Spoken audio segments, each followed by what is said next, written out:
Mr. President, I rise today to speak to Senate Resolution 54, legislation brought forward by Senators Lee, Sanders, Murphy, and others more than 8 months ago. The past 2 years have reminded us time and time again of the urgent responsibility of Congress to perform real checks and balances and to steadfastly defend our American values both at home and abroad.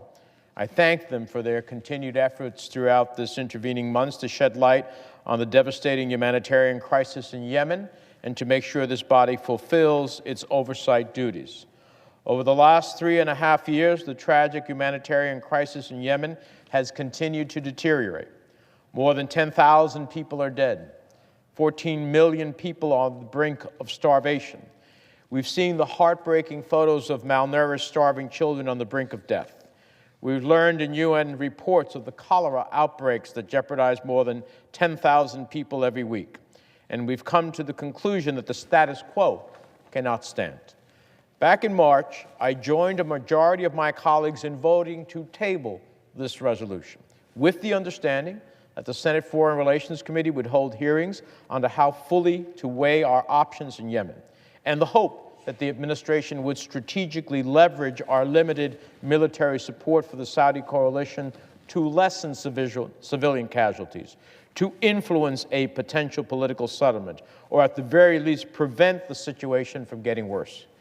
At the time, I also made clear to this body, to the President, and to the Saudi government that our relationship and our limited military support was not and is not a blank check. I had hoped the administration would provide convincing evidence that our military support was in fact reducing civilian casualties, a goal we heard repeatedly emphasized by U.S. officials.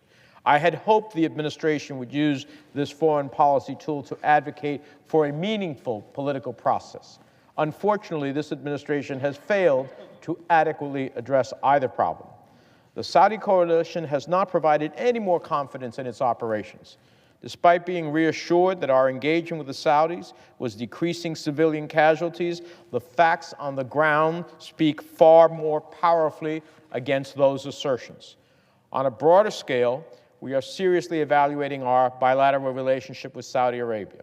That the bombing of a school bus full of children and other civilian targets is not something I want America's fingerprints on. Make no mistake, the United States and Saudi Arabia do share common security interests.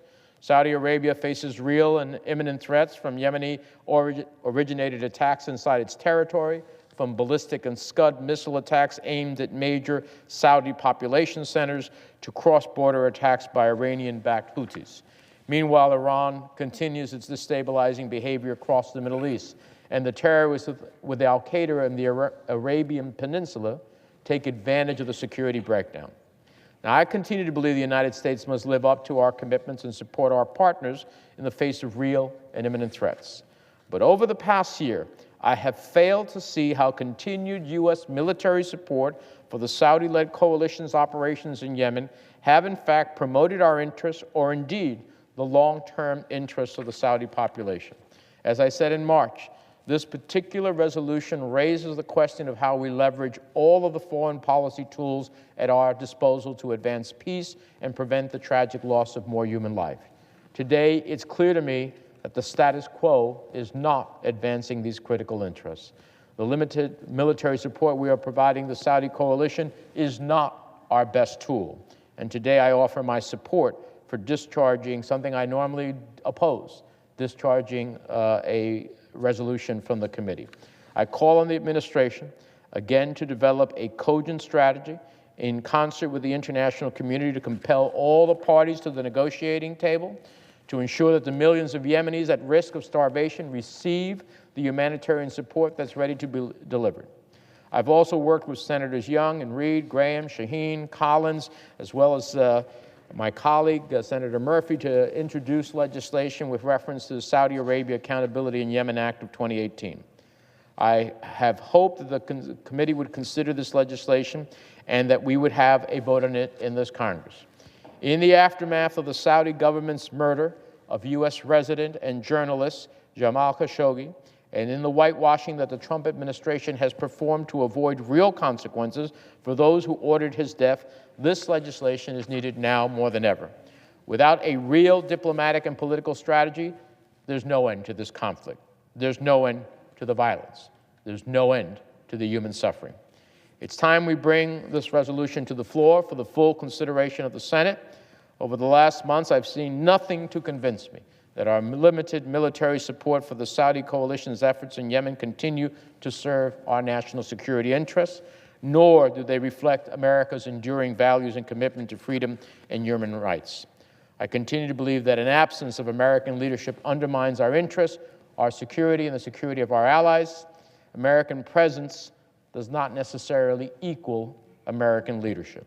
America's leadership on the global stage must always be driven by a sense of purpose and moral clarity. I feel that when we lose that sense of moral clarity, that sense of purpose, then we lose who we are as a nation, and we lose sight of the very values that make America a leader of nations. And that is, in fact, what we have lost sight of here. With that, Mr. President, I yield the floor. Mr. President. Senator from Tennessee. Mr. President, I rise to speak of the issue before us. And I, too, have, on every occasion, done what is necessary to keep us from alienating an ally, Saudi Arabia. I think I was the last man standing here under the Obama administration in trying to make sure that the JASTA bill at the time ended up being corrected in such a manner it wouldn't have